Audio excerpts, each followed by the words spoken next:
Ahmad Dr. Abiy Ahmad silaawo imaanaa uummata Oromootti kenname 4 kiiloo fudhatee seene.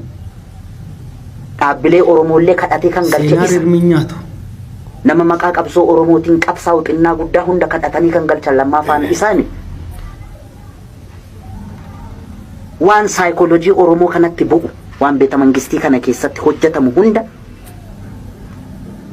walitti bu'iinsa dhaabbilee Oromoo dabalatee walitti bu'iinsa Oromoo walitti fiduu kan hojjechuudhaaf maa Daawud Ibsaa faana hin mari'atin, maa Jawaar faana hin mari'atin, maa Mararaa faana hin mari'atin, namoota isaan kadhatee galche kana hunda maa mari'atin. Hawultii Haayila Sillaasee Minilik miti kan seexanaallee achi keessatti dhaabuudhaaf maa isaaniin hin mari'atin. Waan inni godheef isatu beeka. Garuu Oromoo walitti buusa taanaan dhaabaa miti barkan uummata Oromoo asiin jijjiirama kana kan fide OPDOs miti, ABOs miti, OFCOs miti, OFDOs miti. Garuu qabsaaniiru karaa itti amananiin isaan hundi isaanii ABO'n umurii isaatti fixeera. Hayyoota Oromoo gameessa meeqatti dhabneera. Goota Oromoo bakka bu'aan qabne hundatti dhabneera maqaa ABO'tiin. Amma kunoo dheengaddaatti dhabaa jira. Har'allee kichuun Oromoo maqaa adda bilisummaa Oromootiin dhumaa jirti. Dhaga keessatti Oromoon dhumaa jira. Isaa miti. Jijjiirama kana akka Abashaan mangaanuun jette kanatti manguma kanatu yaa'ee wayyaanee dhukkeerraa kaasee qeetti galche. OPDO keessaa immoo adda durummaadhaan yeroo Lammaa Magarsaan fuuldura bahee falmu sana bar OPDO keessaa Lammaa Magarsaa qalchiisuudhaaf kan ishiin olii gadi shirrisaa turte hedduudha bar sajjeesisuudhaaf hin dadhabde malee lakkoofsaan jiru achi keessa. Har'allee harka lafa jalaatiin TPLF faana warri hojjetan miseensi isaanii jiru bar dhaabaa miti.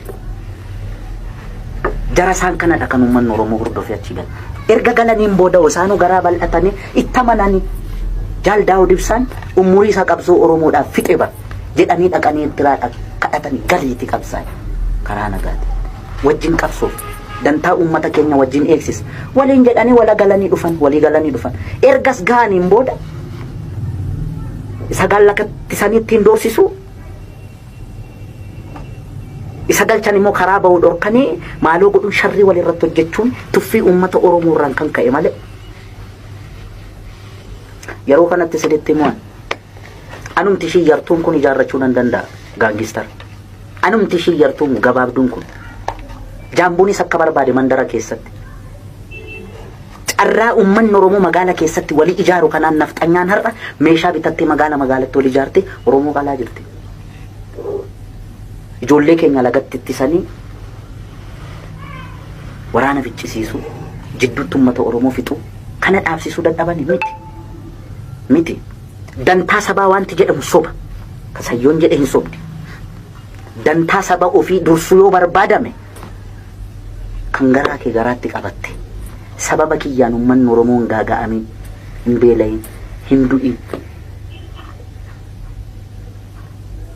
Qeerraan godaaniin jetteetu gadoof cabsitee dhugaa kee qabattee walii abboomamta.